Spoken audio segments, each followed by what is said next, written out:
Alright guys, here we are, the final episode in the series. Today I'm going to be giving some of my thoughts on the biggest problems I believe to be plaguing the industry, as well as some ideas I would believe would not just reverse course and put things in the right direction, but usher in a new age of prosperity and innovation. For starters, the industry needs to move away from violent video games. I think that's pretty obvious. That's probably about 90% of the battle there. We need to start moving away from them and start moving in the right direction. Secondly, we need to move more toward games that involve exercise. That's one thing that several VR games like Beat Saber and Wii games like Wii Sports and Wii Fit did so well. Another problem is corporate greed. We need companies that value innovation and engineering, such as progressing graphics and performance. Corporate greed is stalemating technological progression in the industry. There are too many companies in the industry, and there is not enough technology sharing amongst the industry, thus stunting the rate of technological progression. There is not enough cooperation. Company A may have a better game engine than Company B. Meanwhile, over at Company B, user interface features are better than at Company A. Then on top of that, because of patent laws, neither company is able to put out a product that has both an industry-leading game engine and user interface. Company A has patents on their game engine. Company B has patents on their user interface. So you can see how everything in the industry is compartmentalized and how patent laws create the self-defeating nature in the industry, stunning the rate at which technology is allowed to progress. The lawyers and executives are the ones that call the shots at these companies, not the coders who build the games. That's contrary to how many people believe these companies actually run. They're too concerned with meeting quarterly earnings goals instead of giving us, the customers, the best experience possible. I have a message for any coder who just might actually be listening to this right now. You motherfuckers need to grow some balls and stand up to your asshole bosses. Take a page out of Elon Musk's book. He's always at odds with his investors, but he doesn't give a shit. He actually cares about innovation over profits. I don't give a shit if you get fired for stepping over the line. Do the right thing. In the long run, it will end up benefiting you also, not just everyone else, because you will gain ultimate respect from us, the gaming community, and respect is something money cannot buy. To segue into the next topic, I'm going to show some clips I took from episode 1342 of the Joe Rogan podcast, featuring John Carmack. Those of you that watch my videos will know I've used clips from this podcast in a past video. In case you haven't seen that video, I'll give you some background information on who John Carmack is. He's an extremely important figure in the gaming industry, to put it lightly. John Carmack is a computer programmer, video game developer, and engineer. He co-founded ID Software and was the lead programmer of its video games, Commander Keen, Wolfenstein 3D, Doom, Quake, Rage, and their sequels. Currently, he is the CEO at Oculus. Heart would be racing. We'd have to get up and walk around and be like, Jesus, try to shake it off. So that's one of the real interesting things that gets amplified even more in virtual reality, where when I was doing a bunch of the work on bringing Minecraft into the Gear VR system, I played a bunch, and I would play with my family, and it's great when you can have your kids playing with you.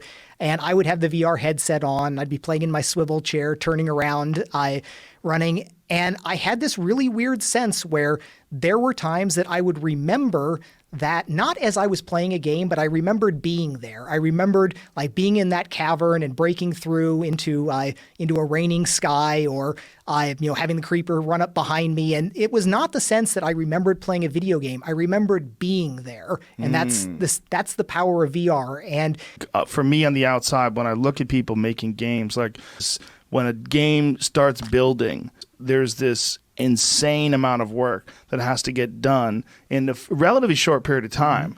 And I get anxiety thinking about other people making games, and I don't even make games. Like, there's been a few like Duke Nukem, right? For like, was vaporware for the longest time. People were like, when is this going to come out? Or, I mean, it was a very hyped up game. Everybody was super excited. It took a long time for it to actually come to development. It was actually a pretty fun game when it came out, but I would get anxiety thinking about this, how much work is involved in these things. Making games is really, really hard. And that's one of the interesting things as we look at game design today versus the old days. A lot of people fall into a sort of nostalgia trap about saying, well, the games I grew up with were the greatest games ever. And you see it with music and movies and everything. I tend to be much more optimistic about the state of things today, where the amount of effort that goes into the modern games is extraordinary. Just the detail and all the quality on all the different levels. But there is a little sense of games are so expensive to make now, sometimes in the hundreds of millions of dollars. How did you feel about when people would play the game competitively and they would turn all the textures off? So that especially is a sore point with the artists that have labored for years to build these glorious textures. And then you get the people that just turn them down. And there's two reasons to turn them down. You turn them down to help performance in some cases. In the early days, and especially the early graphics cards, you would get higher frame rate if you turned them down, so you'd have less latency in your response times. I never came to really great terms with that, where I always thought in the early days of esports and gaming, we did always insist that people have to play with at least plausible resolution. And kind of an interesting thing seeing the kind of the culture at Facebook, where you've got the big tech titans with the Facebook, Google, Apple, Microsoft, all that. And some of the people that have been in some of the other industries, they do look at it and it's like, oh, they have it so good at these big tech companies, where they really are. Everybody is taken care of incredibly well. They get all the different perks, and and then you look at the game industry, where it doesn't pay as well. There's less job security, and they work you a lot harder. But they have. And it's kind of there is the problem of the fact that when you have an industry, and this has been the way for artists forever, artists and musicians, where if you've got something that people are passionate about and want to be involved in, supply and demand works its way, and you wind up in a situation where, they don't have to be paid as much. But the other side of that is it allows products that otherwise couldn't exist to exist by people working at that level in a way that maybe couldn't be sustained in other industries. There are probably many of the greatest things that were ever made in gaming were only possible by people throwing themselves at that level at it. And there's some serious debate about it. Some people despise that about the industry, that, nobody should work that hard. And there are people that, that think there literally should be laws that should prevent people from working that hard. And I always have to argue against that, where there is there's a power to obsession, and like being able to absolutely obsess over something and throw your life's work, instead of work-life balance, it's your life's work. And everybody will point back. It's like, well, yeah, that worked great for you. You were a founder of a company. You were in a position where you got to make your own decisions. But is that okay to say for the 19-year-old out of a game dev program that's being overworked for it? And I have to always be aware that my view into the industry is very colored by, obviously, my experiences. I never actually worked inside of one of the big EA or Activision studios. And it's possible that they have some valid criticisms, but I still come down on I think it's great when people throw themselves at it beyond the point of what even other people think is reasonable. They have free will. They've chosen to do that. And if that's what they think is going to help them get close to their goals, I'm not going to try to make that impossible for them. I think what people are concerned about, though, is a company forcing an employee to work massive hours. And that, well, hey, I want to work in video games. I'm very passionate about working in video games, but I want a life. I want to be able to work 8 hours a day, which seems to be a reasonable amount, and then go on about with my life. But you can't really do that if you're in a game development, can you? So again, my experience isn't the experience of everyone else, but we had Michael Abrash, who was my right hand in the Quake days. He came from Microsoft. And he had a family. He had a wife and daughter, and he would work a reasonably normal schedule most of the time. But he was awesome. So, of course, we were happy to have him. It's not like anybody was browbeating Michael. It's like, oh, why aren't you staying past midnight with us here? Everybody was aware of his contribution and value.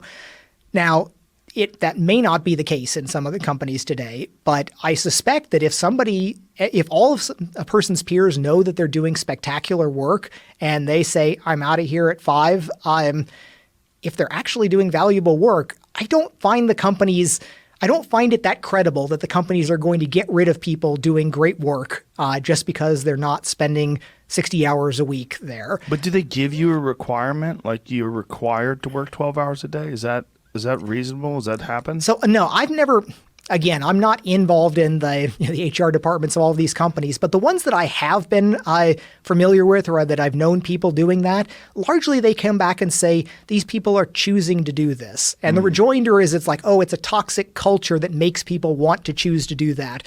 But I definitely don't buy into that sort of social engineering level of things. It's like if they're doing it, they agree that they'll wave the flag and say, I am doing this because I care so much about this. I don't think that's a problem. I suspect that even today, some of the government supercomputers, the top 500 list that they have, those are probably useful for doing artificial intelligence work, where for a long time, for decades, I thought that was sort of just national chest thumping, the top 500 computers, because so many of them, they relied on replacing what used to be the old big iron Cray vector supercomputers, and they really weren't very easy to program. Most programs people want to use, you can't run it on a supercomputer and just be a lot faster. One of the shocking things most people don't really appreciate is the fastest way to do most single-threaded applications is an overclocked gaming computer today. You can't go spend $1 million and buy a computer that will do many tasks faster than what you can just run on a gaming computer. And this is not at all the way things were for decades, where for a long time, you would go spend your millions of dollars on a Cray supercomputer and all of your code would run faster than anything you can get. But it turned out that the processors that you wind up using in high-end gaming systems are in many cases the fastest, or in all cases at least close to as fast for certain serial applications. So the only thing else you can do is pile lots more of them together. And these big computers are football field-sized systems that are just racks and racks of GPUs and CPUs. And when you're talking about the end of Moore's law, what is the limitation that we're facing technologically? Like, why is there going to be a point where they can't get any more powerful? So the way the chips work is you have these, they wind up sketching out basically wires onto the silicon chips. And they have gotten so small that the wire that the current's flowing through is a handful of atoms wide, which is just astounding if you think about it. These are these fundamental elements of matter, and the wire is this small integer number of atoms wide. Now, in theory, you can keep going down and say, well, maybe we can make a 1 atom wide electrical path. But you wind up running into, eventually, all of these quantum effects, where if you make a very narrow wire and you pack them very close together, you have 2 wires there. An electron won't necessarily stay on that one wire of conductor that you want it to be on. Because of the way quantum mechanics work, it is going to wind up jumping. They call it quantum tunneling. There is a percentage chance, and quantum is all about randomness like that. But an electron flowing here, there's going to be this chance that it just teleports, essentially, to a nearby wire. It takes this discrete quantum jump to another wire. And this is reality. It's shocking. It's not intuitive. People have a hard time kind of grasping a lot of this, but quantum tunneling is a real thing, and we are bumping into quantum limits. They can still shrink more than we are right now. We're down at 7 nanometers in the latest stuff, although there's all sorts of issues with marketing speak about exactly how they measure it, but they're still getting smaller, and there's still room to get smaller still. But the end is in sight. It can't go too much. And one of the things that becomes an issue is just the economics of it. Each generation has gotten more and more expensive. If you went back 30 years, there were a whole bunch of semiconductor places that could fab different chips. You could go ahead and have a design and you could shop it out to a whole bunch of different places, find the one that worked best for you. But it's come down to the point now where it costs billions of dollars to make a new fab. And at the high-end processes, you're left with just TSMC, Samsung, and Intel. Very few companies. AMD held on for a while until they spun theirs out, and it's so expensive. And that's one of the challenges where I have full confidence that we'll see a couple more node shrinks. So it'll still make chips cheaper, somewhat faster, more cores on them, but it is going to hit an end of the line. I had my friend Duncan's first unit was connected to a computer, and you had cables that you would trip over, and I think there was a backpack involved as well. So there's still some reason to want to use the computer, where one of the points that I like to make, while cell phone technology, which is definitely what these standalones run on, is astounding in how much power we've gotten out of these. But your high-end gaming PC rig, it's a difference of it's 50 times more powerful. It is just way, way, way more powerful. And if you just want to make something happen quickly and easily, it's easy on the PC, where you have to sweat pretty hard to make some intense things happen on the cellular systems. And one of the interesting things is I make the point to people that we are so used to computers just getting faster and faster, and they have for decades and decades, our entire life basically. But we are approaching the end of that. People talk about the end of Moore's Law, like you mentioned, and I've had to tell people that while we've still got a lot more power to come, the next decade's still going to be good. It is very likely, barring some magical new technology, which fingers crossed maybe we get, but you will probably never get the cell phone technology to the point that a modern gaming PC is, which on the one hand sounds like obviously that's a different thing. But on the other hand, if you've been here through this 1,000,000x increase in performance, it's a little bit of a downer to think that, no, we just can't wait another 10 years and we'll have everything we could do there available in the system. Now, when you look at the future of games, and we were talking about first-person shooters, and we're talking about Oculus, do you envision a time where there'll be something where you maybe have a unidirectional treadmill or something along those lines, and you'll have a standalone unit in your home with some sort of a gun that's very accurate, where you can actually reload it, and you can get physical exercise while you're running around in this virtual Quake-type environment? So yeah, the Ready Player One vision of that's a real thing, that omnidirectional treadmill. But you come into all of these. Have you used one? I actually haven't played on one of those. I've played on somebody's early prototype of one, but I haven't seen the very latest stages of things. But that's another one of those things. I wouldn't put money into that, because the joy of VR is the fact that it's like this little thing. You just pick it up and carry it around. As soon as you're building material things around it, you've kind of defeated some of the purpose of VR. And I think there's this niche for things like location-based entertainment, where you go and do things like The Void, where you have the physical gun. You pick up the Stormtrooper gun, you go through a physical door. But I don't think that's mass market. But it is a real problem, the idea of locomotion and how you move around in VR without getting sick. And the omnidirectional treadmill does sort of allow you to run in the different directions. But in terms of getting exercise from it, again, I'm going to have to disagree with Carmack on this point. The guy is an absolute visionary. Nobody can deny that. And there's no doubt the world is better off with a great mind like his. I agree with his stance on 95% of the topics he covered in his appearance at the Joe Rogan podcast. That episode is easily in my top 10 list of all-time Joe Rogan podcast episodes. But I disagree with him saying something like the omnidirectional treadmill is not mass market, and that it shouldn't have money put into it, because it kind of defeats the purpose of VR, being that it isn't this simple little portable thing, and instead is this cumbersome stationary VR game system that has to be built around. The ceiling of what you can get with the super lightweight cell phone Oculus VR technology is very low. Yes, it has its advantages.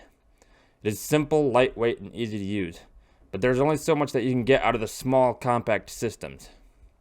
You'll probably never get cell phone technology to the level of the gaming PCs. Quantum tunneling is a bitch. At a certain point, you get to a level where you cannot beat the laws of physics. Carmack even says that himself. So it kind of contradicts himself by bashing the more complex VR ideas, like the system in Ready Player One. I disagree that the Ready Player One system isn't mass market. If you don't believe me, just look at how much of the gaming community is switching over from console to PC. There's something to be said about pushing technology to the absolute limit. You have people spending thousands of dollars on these gaming PC setups, And some of these computer cases are the size of microwaves because of how big the GPUs and other hardware is on the higher end systems. They are absolute behemoths. Some games literally cost hundreds of millions to produce. Many of them have such good graphics it almost looks real. 4K resolution at 60 frames per second, the works. You just cannot get the same performance out of a compact system like a cell phone or console. Again, quantum tunneling is still a bitch. For many people, the more compact systems don't cut it. They're willing to go to extreme lengths to push technology to its absolute limit. Carmack even says that himself. When you look at the rigs that Carmack is talking about, like the Ready Player One treadmill, especially his friend's early prototype in the Void, obviously there is room for improvement. Why would you put money into that? But you have to realize gaming technology is still in its infancy. We have only just grazed the tip of the iceberg. The computer on the rocket that sent men to the moon only had 14 kilobytes of memory. Cell phones from 10 years ago had thousands of times more memory than that. To think that these clunky VR systems like the treadmill aren't going to make leaps and bounds of improvement in technology is absurd. I even have some ideas of my own that I'm particularly psyched out of my mind about for VR. My hope is that we ultimately end up with the ultimate VR experience, like the omnidirectional treadmill from Ready Player One, and that we have a game as expansive as the Oasis. We are already heading in the right direction in some respect, with Microsoft Flight Simulator 2020. I made a video where I reviewed that game about a month ago. You should definitely check it out. My ultimate vision is that we could get a game with the scale of Microsoft Flight Simulator 2020 that could be used to connect all mankind in a massive, globally expansive, connected game, like what the Oasis does in Ready Player One. We have the technology to build a game with the graphical power of Battlefield 5, with the immense scale, live weather, and time system used in Microsoft Flight Simulator 2020. I think biologists, geologists, climatologists, and meteorologists could use a simulator like this to, I feel, give a glimpse, like a video game, an interactive experience on what our planet looked like in the past, and how to predict what it might look like in the future. A simulator like this could also be used to train military and police. It's been very interesting to witness what the YouTuber Pippin FTS has been able to accomplish since starting his project BuildTheEarth.net 8 months ago. He has amassed a massive following and has had people from all across the globe join his project. His community is attempting to replicate the entire planet in 1-to-1 scale on a heavily modded Minecraft server with infinite build height, so even the tallest of our planet's mountains can be recreated in a virtual interactive world. They have built entire real-world cities on their server, going as far as looking at Google Earth as reference to replicate true-to-life skyscrapers in Singapore on Minecraft. You'd check out his YouTube channel, and I will be leaving a link in the description to his YouTube channel and Discord server. It is truly amazing what they have been able to accomplish. Well, that's it for today, guys. Hope you enjoyed the video, and while you're at it, feel free to hop on my Discord server. Thanks for watching, guys. I'll see you around. Term vision in terms of what you're trying to do with virtual reality and Oculus? So I do, and it's it's something that some people read this the wrong way and react incorrectly to it, where I've said that my pitch for VR is that the promise of VR is it's to make the world as you want it, where people do not have it is not possible on Earth to be able to give everybody all that they would want. Not everybody can have Richard Branson's private island. There's just not enough islands in the world to give them to people. But even on a much more mundane level, not everyone can have a mansion of a house. Not everyone can even necessarily have a home theater room. And these are things that we can simulate to some degree in virtual reality. Now, the simulation's not as good as the real thing. Again, if you are rich and you have your own home theater and mansion and private island, good for you. We may still be able to offer you the convenience of being able to instantaneously get to different places, but you're still probably not the people that are going to benefit most from it. But most of the people in the world aren't in that position. Most of the people in the world live in relatively clamped quarters that are not what they would choose to be if they had unlimited resources. And the technology curves for these things are, this is $400 now. We have an earlier one that's $200 that's less capable. But these follow the cell phone price curves in many ways. We have $25 cell phones in India now that are smartphones that do a lot of these things. The technology curve, Moore's Law may be crapping out in terms of absolute performance, but we've still got a lot of price performance that we can drive out of these things. And we can have virtual reality devices that can get cheap enough that lots and lots of people will be able to have these, and we can make better and better software, and it can be a better world in many ways.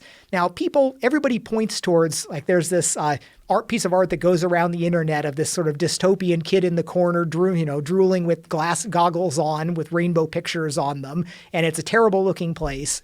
And people say it's like, oh, this is the world you're trying to build. People plugged into virtual reality that ignore the world around them.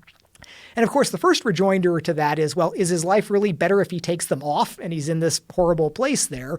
But more concretely, like, I just came from, in Dallas, it's 100 degrees this week there. We change the world around us in all that we do. We live in air conditioning, and people nowadays don't generally go, oh, you're not experiencing the world around you because of your air conditioning. You should be out there really experiencing the world.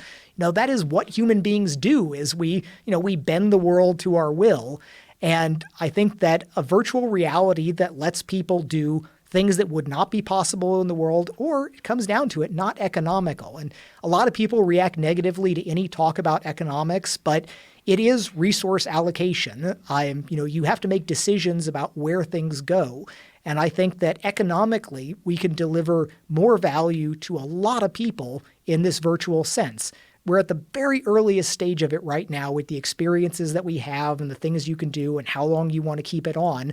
But there is a path to this comfortable thing that you can wear for hours at a time. Maybe you spend your entire workday working in it. Maybe your time after coming home is putting it on. And I mean, right now you can watch TV with someone else in virtual reality, which is this mundane thing, but you can have your sister or somebody that's across the country, and you can meet in a virtual space, look over and see each other, and watch something on TV. Like, all activities that do not require an actual tactile physical thing can eventually be subsumed in this, where there are a lot of things that do require the tactile stuff. You're not going to be replacing food with virtual reality anytime soon, but a surprising amount of things that people value are these largely audiovisual things. It's the decoration, the museum that you walk through. You're not fondling the individual things there. You're experiencing things in a way that could, with a good enough virtual reality experience, be replicated there without the travel, without the lines, without the crowds. You could have it private to yourself.